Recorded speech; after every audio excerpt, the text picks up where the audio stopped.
Hello everyone, welcome to my homemade chef channel. ഇന്ന് ഞാൻ ഉണ്ടാക്കാൻ പോകുന്നത് റവ കൊണ്ടുള്ള ഒരു ലഡ്ഡു ആണ്. ഇത് വളരെ വേഗം ഉണ്ടാക്കാൻ പറ്റാവുന്നതും ടേസ്റ്റിയുമായിട്ടുള്ള ഒരു ലഡ്ഡു ആണ്. ഇനി നമുക്ക് റവ ലഡ്ഡു ഉണ്ടാക്കാൻ തുടങ്ങാം. റവ ലഡ്ഡു ഉണ്ടാക്കാൻ ആവശ്യമായ ഇൻഗ്രീഡിയൻസ്: 1.5 കപ്പ് റവ, 3/4 കപ്പ് പഞ്ചസാര, 2-3 ഏലക്ക, കുറച്ച് കശുവണ്ടി, കുറച്ച് മുന്തിരി, റവ വറുക്കാൻ ആവശ്യമായ നെയ്യ്, 3/4 കപ്പ് പാൽ. ഇനി നമുക്ക് റവ ലഡ്ഡു ഉണ്ടാക്കാൻ തുടങ്ങാം. റവ വറുക്കാൻ വേണ്ടി പാൻ അടുപ്പത്ത് വെച്ചിട്ടുണ്ട്. പാനിലോട്ട് നമുക്ക് റവ ഇടാം. എന്നിട്ട് കുറച്ച് നേരം ചെറു ചൂടിൽ ഇളക്കുക.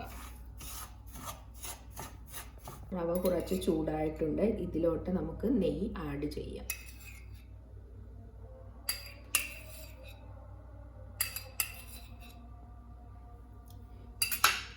എന്നിട്ട് കുറച്ച് നേരം ഇത് നെയ്യിട്ട് നന്നായി വറുത്തെടുക്കണം.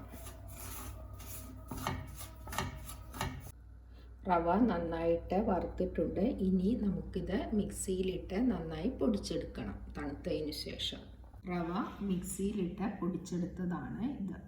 പഞ്ചസാരയും ഏലക്കയും ഇട്ട് മിക്സിയിൽ നന്നായി പൊടിച്ചെടുത്തതാണ് ഇത്. ഇനി നമുക്ക് കശുവണ്ടിയും മുന്തിരിയും നെയ്യിലിട്ട് വറുത്തെടുക്കണം. അതുകൂടാതെ ഈ പാല് അടുപ്പത്ത് വെച്ച് നന്നായി തിളപ്പിച്ചെടുക്കണം. പാല് നമുക്ക് നന്നായി തിളപ്പിച്ചെടുക്കാം. പാൻ നന്നായി ചൂടാക്കിയിട്ടുണ്ട്. നമുക്കിനി നെയ്യ് കുറച്ച് ഒഴിച്ചു കൊടുക്കാം. ഇനി നമുക്ക് അതിലോട്ട് കശുവണ്ടി ആഡ് ചെയ്യാം. കശുവണ്ടി നന്നായി വറുത്തെടുക്കണം. കശുവണ്ടി ഒന്ന് നന്നായി വറുത്തിട്ടുണ്ട്. ഇതിലോട്ട് നമുക്ക്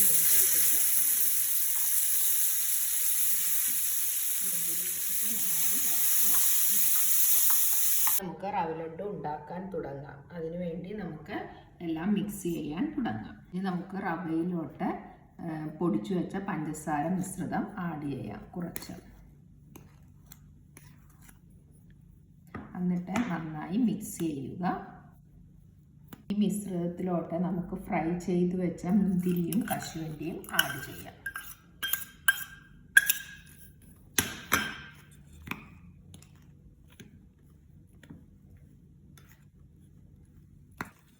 മധുരം കുറവാണെങ്കിൽ നമുക്ക് എത്രയാണ് മധുരം വേണ്ടത് അതനുസരിച്ച് പഞ്ചസാര മിക്സ് ഇതിലോട്ട് ആഡ് ചെയ്യാം. കൈവച്ചത് നന്നായി മിക്സ് ചെയ്തെടുക്കാം. അതിനുശേഷം ഈ മിശ്രിതത്തിലോട്ട് നമുക്ക് കുറേശ്ശെ നല്ല ചൂടുള്ള പാൽ ഒഴിച്ചു കൊടുക്കണം. എന്നിട്ട് കൈവച്ച് തന്നെ നന്നായി മിക്സ് ചെയ്യുക. നന്നായി മിക്സ് ആയിട്ടുണ്ട്. ഇനി നമുക്കിത് ചെറിയ ഉരുളകളാക്കി ഉരുട്ടിയെടുക്കാം. ഇതേപോലെ ചെറിയ ഉരുളകളാക്കി നമുക്ക് ഉരുട്ടിയെടുക്കാം. അങ്ങനെ നമ്മുടെ റവ ലഡ്ഡു റെഡിയായിട്ടുണ്ട്. എല്ലാവരും ഇതുപോലെ ട്രൈ ചെയ്ത് നോക്കുക. ഇഷ്ടമായെങ്കിൽ കമൻറ്റ്സ് അറിയിക്കുക. Please like, share and subscribe my channel. Thank you.